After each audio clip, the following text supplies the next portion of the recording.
Hello bachcho, let's read the question. The question says, which of the following statements are correct?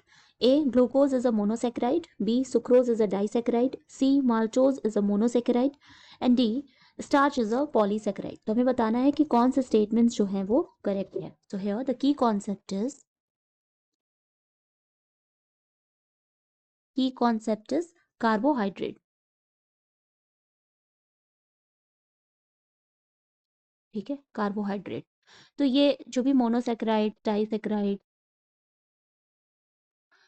ठीक है, monosaccharides, disaccharides, polysaccharides, ये जो होते हैं ये हमारे क्या है, कार्बोहाइड्रेट है.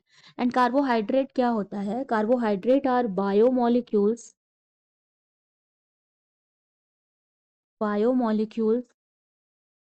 comprising carbon, hydrogen and oxygen atoms,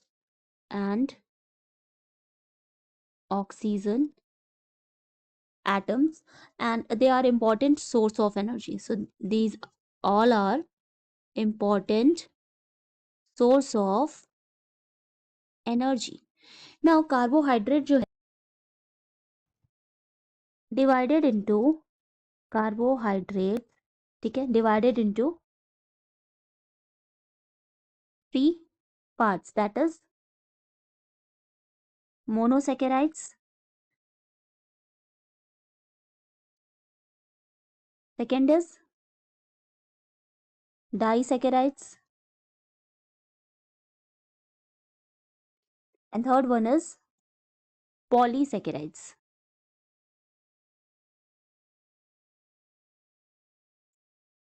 तो जो मोनोसैकेराइड्स होते हैं, मोनोसैकेराइड्स के एग्जांपल्स हैं ग्लूकोज, यानी कि ये सिर्फ एक यूनिट, सिर्फ सिंगल यूनिट ऑफ शुगर से बने होते हैं. तो ग्लूकोज, फ्रक्टोज एंड गैलेक्टोज.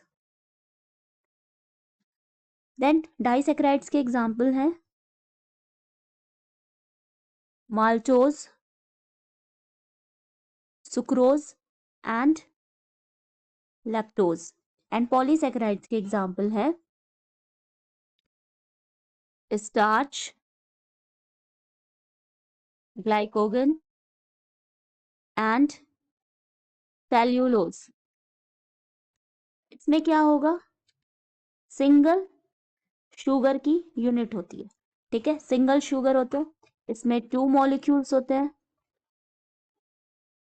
ठीक है. 2 मॉलिक्यूल्स जो होते हैं वो लिंक्ड होते हैं, शुगर के 2 मॉलिक्यूल्स लिंक्ड होते हैं. एंड इसमें मैनी शुगर मॉलिक्यूल्स, बहुत सारे शुगर के मॉलिक्यूल्स, ये 1 2 3 4 ये सब ऐसे आपस में लिंक होंगे. इसमें सिर्फ 2 होंगे और इसमें सिर्फ 1 होगा. सो अब हम अपने अगर क्वेश्चन पे आए, क्वेश्चन में पूछ रहा है कि ग्लूकोज जो है वो मोनोसैकेराइड है. तो ये हमारा क्या हो गया? करेक्ट हो गया. हाँ, ग्लूकोज क्या है? मोनोसैकेराइड है. अभी हमने देखा कि ग्लूकोज जो है हमारा वो मोनोसैकेराइड है. नेक्स्ट पूछ रहा है कि सुक्रोज इज अ डाइसैकेराइड. तो सुक्रोज जो है वो डाइसैकेराइड है. ये भी हमारा ऑप्शन क्या है? करेक्ट है. ये हमारा सुक्रोज डाइसैकेराइड है. And the third one is maltose is a monosaccharide. तो ये गलत है. माल्टोज जो है वो भी डाइसैकेराइड है. यहाँ हमने माल्टोज को डाइसैकेराइड में रखा है. तो ये क्या हो गया? सी रॉन्ग हो गया. एंड डी बोल रहा है स्टार्च जो है वो पॉलीसैकेराइड है. तो ये भी करेक्ट है कि स्टार्च जो है वो पॉलीसैकेराइड है, ठीक है. तो फाइनल आंसर हमारा क्या हो गया? ए करेक्ट है, बी करेक्ट है एंड डी करेक्ट है. So the final answer is a, that is A, B and D. So the final answer is A. Hope you understand it well. Best of luck.